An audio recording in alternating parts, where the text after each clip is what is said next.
Welcome back, everybody. I'm Kalani Das. This is another Sunday service of music mindfulness. In this talk, I'll be talking about resonance, and I'll be giving you some things you can think about, some things you can try with regard to managing your thoughts, becoming more aware of how your mind creates associations between thoughts and feelings, how you might get pushed or triggered in a certain direction emotionally because of that process. I'm also going to talk about empathy and something that relates to what we could think of as validation therapy, related to validation therapy, or empathy or validation. Those things are related. And I'm not going to make this a really long talk. Maybe let's shoot for 30 minutes. But thanks for being here. As you know, this is World Drum Club, but I'm also using it as a platform to explore some of these ideas of music mindfulness, another passion area of mine. So thank you for being here.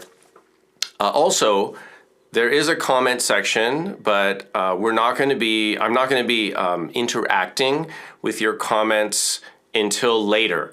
So if you have a question or a request, you can put it there. You can put it there one time. You don't have to keep repeating it. I will address some of your questions later on. All right, but for now, let's talk about resonance. I've got this beautiful tank drum here, and this was recently sent to me to do a review on the channel, which I did. It's called the Harmonic Star. But I want to show you something that's interesting, and that is, if I talk into this closely, now I have to hold this up to the mic so you can hear this, but if I make a sound, whoop,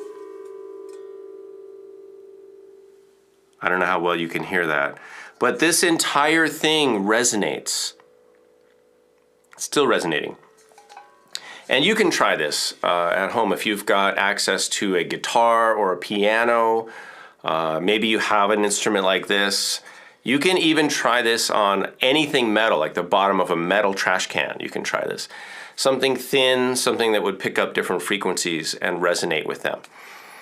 So try that. And why would you? What does this mean? What significance is this? The point is that resonance is real, right? Resonance happens. I want to give you something to think about, and think about this like it's your mind, all right? Because this is real. This actually happens, and you can check this with your own thoughts. So don't take my word for it. You can do an experiment or do an observation on your own thoughts, on your own mind, because all of our minds are pretty similar. And if this is your brain here, this is your mind. When I say mind or brain, I'm not, now brain is the organ, is the physical thing. The mind is kind of more like what happens with the brain, right? Our thoughts, our thought processes, our memories, dreams, all that stuff. So I'm using those two terms interchangeably right now. This is your brain or your mind, and we know that our mind or our brain works like a network, right? Everything's connected, neural network. It's literally called a network, right? It's like a net. All the strings are connected in the net. So when one area, one thought gets activated, you have a thought about something, all of the other areas are at least potentially activated to some degree. We know that. How do we know that? You can test it. You can think of a tree. Think about a tree. If I think of a tree, not only do I think of many different trees, I also think of places where I've been, where I've noticed maybe a really big tree, like the Sequoia National Park, or a tree near my house, or a tree that I planted, or a tree that was in the house where I grew up. Or maybe I think about a tree house that a friend of mine had when I was a child. All kinds of different associations and associative thoughts, because not only is this a tree, here it literally looks like a leaf actually, not only is this a thought about a tree, but its most relevant counterpart is over here. These are really similar. They're actually the same pitch. in a different register. So some memories or thoughts are going to resonate more closely, of course, with certain other thoughts. But the point is, all of these different, these are all different memories or different thoughts or different emotions, they all have the potential to resonate with one another. Now, why is that important? Well, I talked about that last time.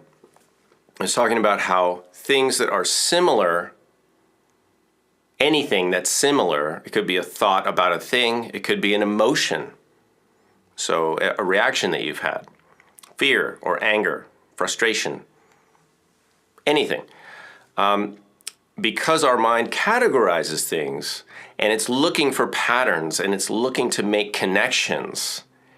That's what it does. It literally is a bunch of connections. And with open switches, by the way. You can't stop it. You can't shut off part of your brain. I suppose physically, that could happen with surgery or something or an injury. But you can't do it by thinking about it. And this is where we get tripped up with our own thinking. We get angry, we get upset, we go out of control, we get depressed, we get sad, we have all these emotional swings, is because you can't stop it. All you can do is understand it better, and therefore it allows you to manage your relationship with your own thoughts, right? Not to suppress them. We're not trying to change the way we think. We're trying to be better at using the way we think, or we're trying to be better at using our minds, not changing our minds, not, suppressing our thoughts. So, because we have this network and we have all these thoughts and emotions connected, what happens, right? One thing goes off, and now the energy of 3 or 4 other things gets added. Because why? Because we get reminded of certain events or emotions. They're similar, so our mind, our brains like to categorize things. They like to match things. They like to compare things. And what happens is those things get stacked up. Not only intellectually stacked up. In other words, here's another example of why we know that happens. You're talking to a friend and you say, "Oh, I was just in Yosemite National Park, right? I went there last week." What's the next thing they're going to say, probably? "Oh, I went to Yosemite too 3 years ago," right?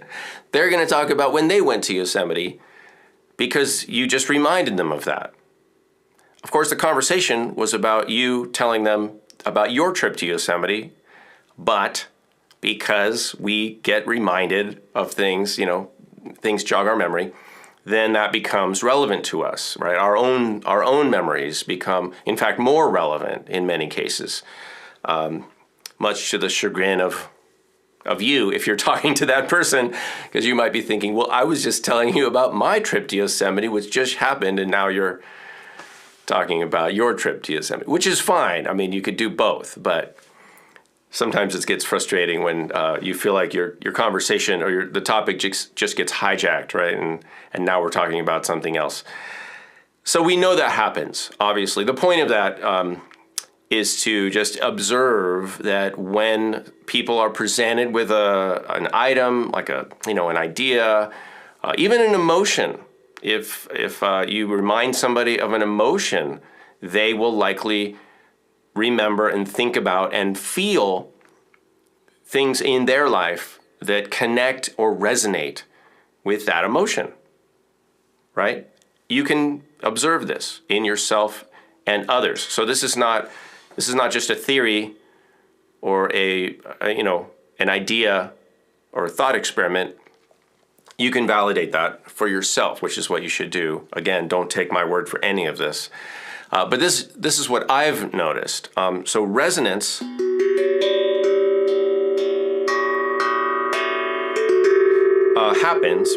happens in our minds, and it's what we do with it that will determine the quality of our thinking, feeling experiences, and therefore the quality of our daily living.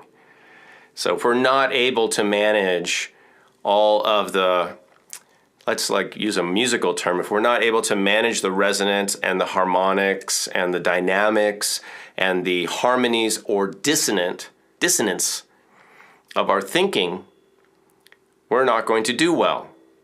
We're not going to feel good. We're not going to be effective.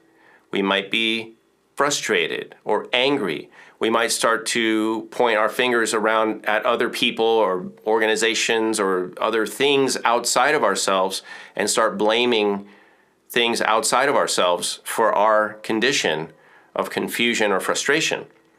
And that, my friends, is a really slippery slope and disempowering, because then you've just made everything else responsible for how you are doing and how you are feeling and how you're managing your own thoughts. And that's a really precarious place to put yourself, because now you don't have control, presumably, right? Your life depends on everything else, depends on what he does and what she does and what they do. So I highly recommend you don't entertain those kinds of thoughts. We each have to manage our own thoughts. We each have to manage our own emotions. That's our responsibility, not to kind of try to blame everything outside of ourselves or try to control everything outside of ourselves so that it's ultimately exactly how we want it. That's not going to happen. That's not the way life is. Any of you who have made any plans and then, like to go on a trip or to do something, and then you start to do it, you realize really quickly that having a plan and then executing the plan are two different things. So we need to be flexible, we need to be resilient, but we need to understand this idea of resonance and how all of our thoughts are resonating together. All right, let's talk a little bit about empathy, like resonance between people, or places. If you've gone somewhere and you feel really comfortable and you feel a sense of, let's say, elation, peacefulness, just joy, that could be a sign that you are resonating with that place. You're connecting, right? Something in you is connecting, and something in you is also being reflected back to you about that place or experience or person or animal, whatever it is. There's something in that place that you also, now stay with me here, you say, I love this place, I love the way it makes me feel, but actually, and that's true, it could be about the place, but I want to propose that anything, any person, place, experience, anything is also a mirror that reflects back to us things that we like about ourselves. And that's one reason why we feel good, right? Because it's reinforcing some quality, some value, some feeling, that we like, that we have. And therefore we feel good, right? We feel more how we want to feel. We feel more like ourselves, whatever that is. And that doesn't have to be the same for everyone. But for you, certain places are going to feel great for you. Certain places maybe not. Certain people, because of the way they are, you're going to feel a kinship with, and certain people not, right? Now, that's not a judgment about those people. It's a judgment about, or an observation about you and how you resonate or not with the world around you. And that's another thing that you could be aware of, so that you could cultivate more of the situations that you find to be desirable or favorable. Now, also, I want to say that that's also a little bit of a slippery slope, because you could think, well, if I'm only going to put myself around people that I agree with or that I enjoy, or just be in places that I enjoy, and not the other stuff, not be around people that I don't enjoy, you could end up narrowing your path, and your world could shrink down, and you could become intolerant of other people or places. And that's not really what we're going for. You could learn to be more inclusive and more tolerant of other places and people and ideas, while still acknowledging what you are drawn towards. You can do both. You can become more tolerant, and you can also nurture yourself in certain ways by being in the places or in situations or listening to the music that you like or doing the things you like to do. You can do both. You can do plenty of the things you like to do, and you can also observe people doing other things. You can listen to other music. You can be around different people. You can have different kinds of conversations. And that doesn't detract, right? You can do both. It's not an either or choice.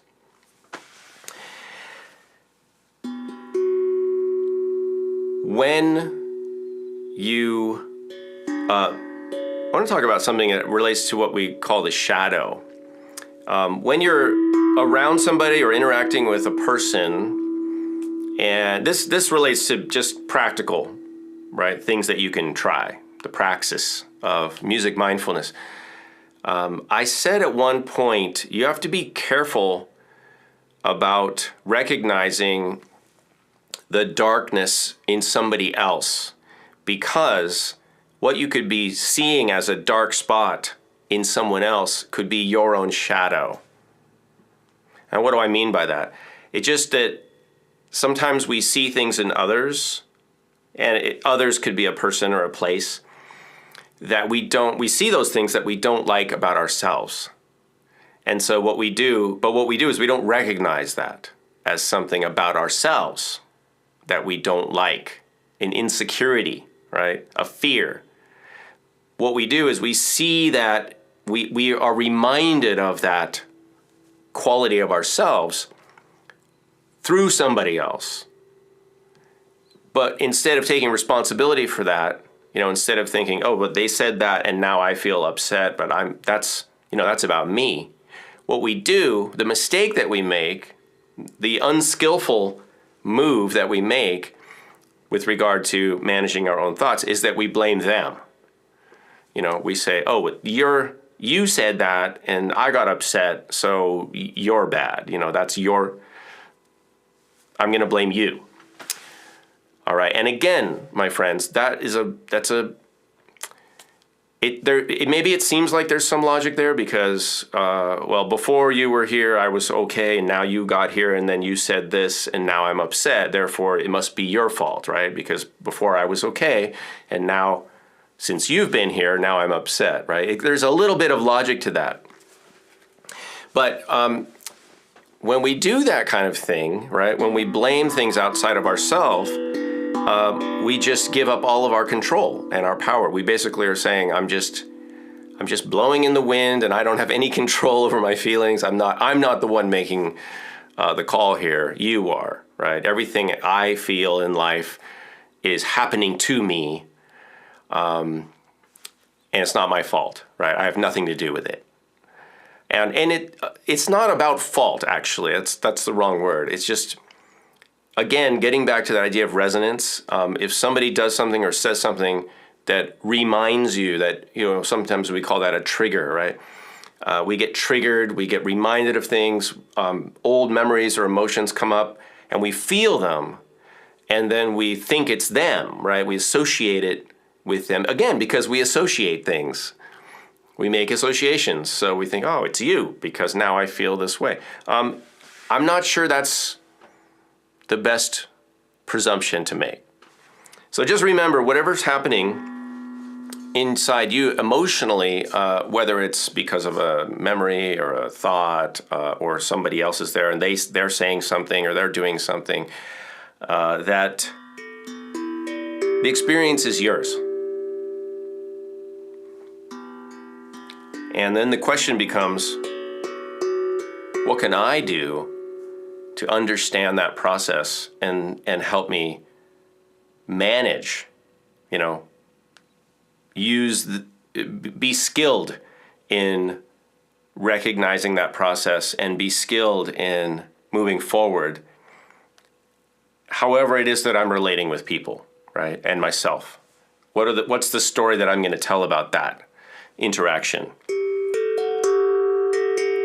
Am I going to say to myself, oh, that's interesting, they said something, I kind of got a feeling like a little bit of upset, I was a little upset, but I wonder why.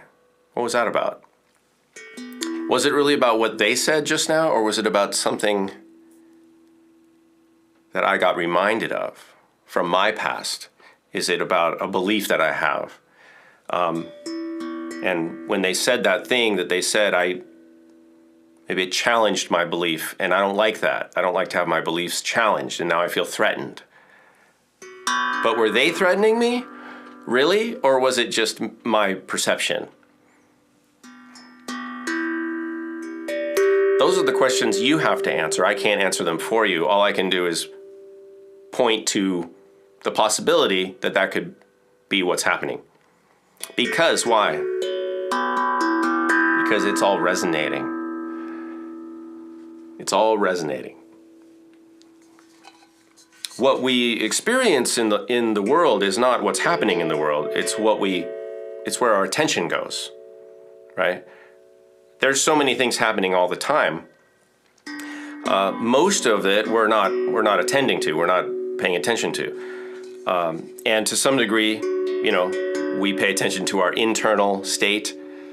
I do that a lot. I pay attention to my own thoughts. Sometimes people get lost in their own thoughts, right? We could think of that as daydreaming. Unless you're trying to communicate with that person, and then it just looks like they're spacing out or ignoring you.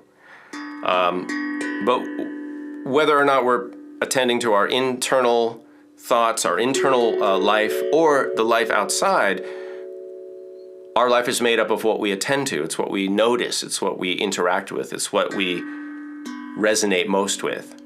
So at any point, there's lots of choices. There's this choice. There's this choice.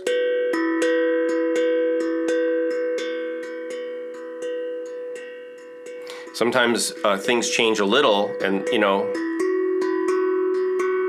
before we know it, we're in a completely different place.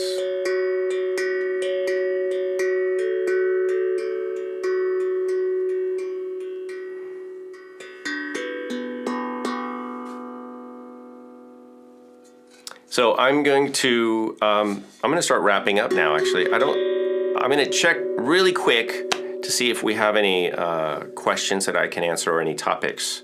But this was going to be a short talk, so I'm going to take a quick pause to go look at the questions. And I'd like to share this graphic with you. Just take a look at this and think about the music mindfulness components, all right? And I'll be right back.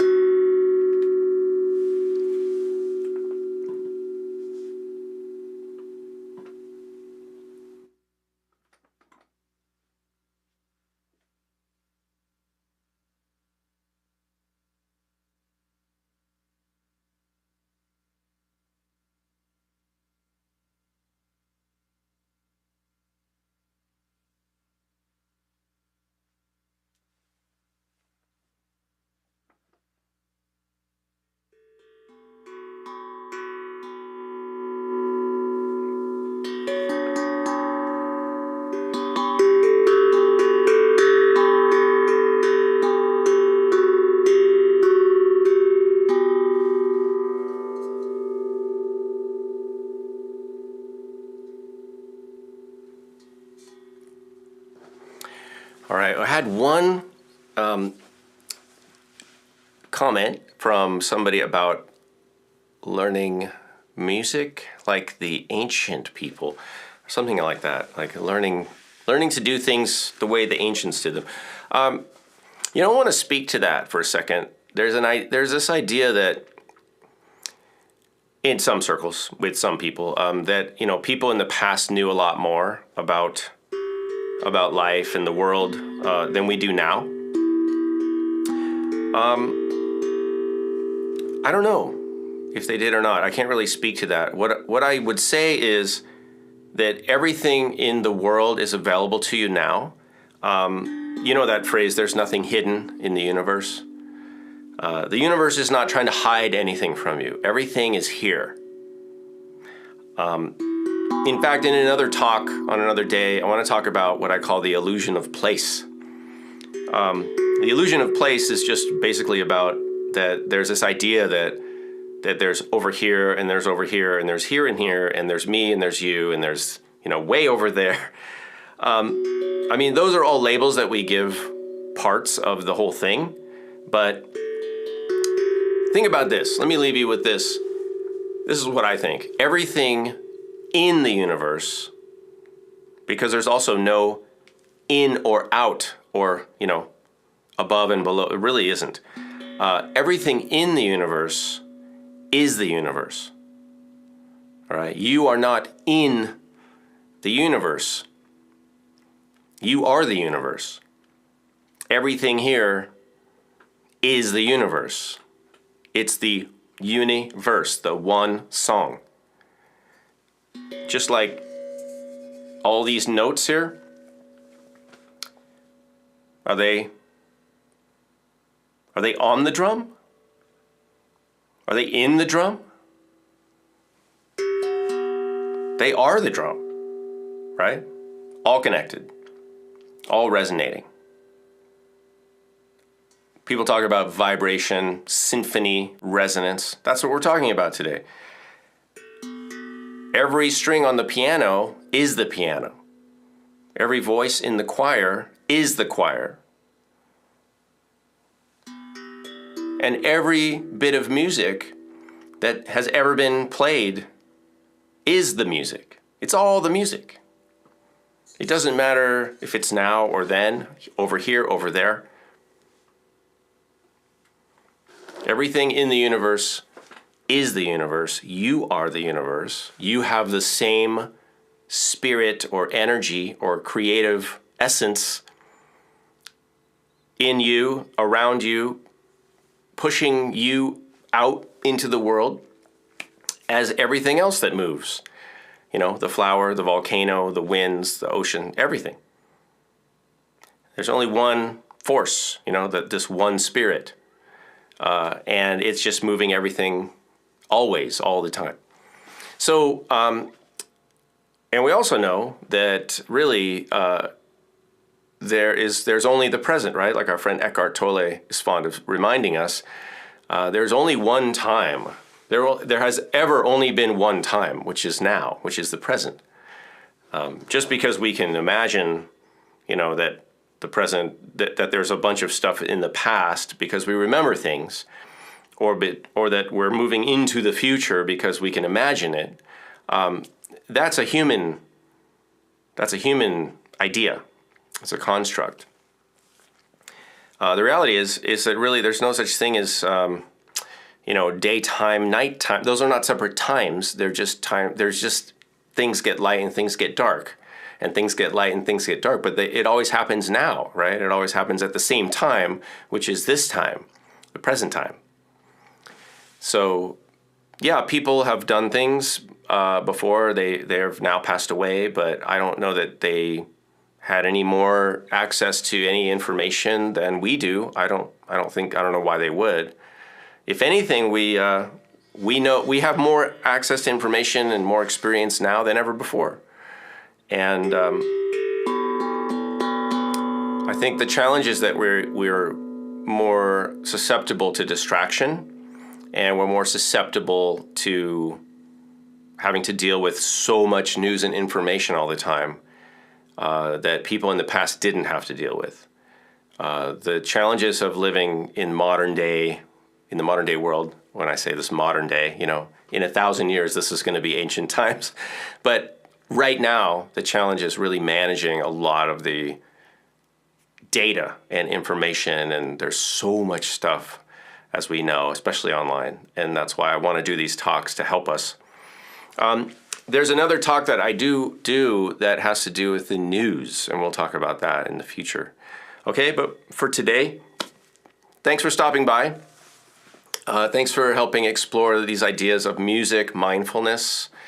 You can find out more about that at kalanidas.com. Listen to the Evolve podcast. If you have any requests for topics, anything you'd like me to talk about, you can email me at kalanidas@gmail.com. And you can hang out here at World Drum Club and learn more about music. You can join me at patreon.com/Kalani if you'd like to message me or connect with me a little bit more and join our fans of music and mindfulness over there at Patreon, on the Patreon site. My music website is kalanimusic.com. And as I mentioned, the mindfulness website is kalanidas.com. And I also want to thank and acknowledge Cameron Gray for his beautiful artwork. If you'd like to see more by him and explore his artwork, you can do that at parablevisions.com. Cameron Gray is the artist that allows me to use his work for the thumbnails for these videos and a lot of the podcast thumbnails for the Evolve podcast. All right, thanks everybody. I'm Kalani. Have a beautiful week, and I'll see you in another live stream about music mindfulness.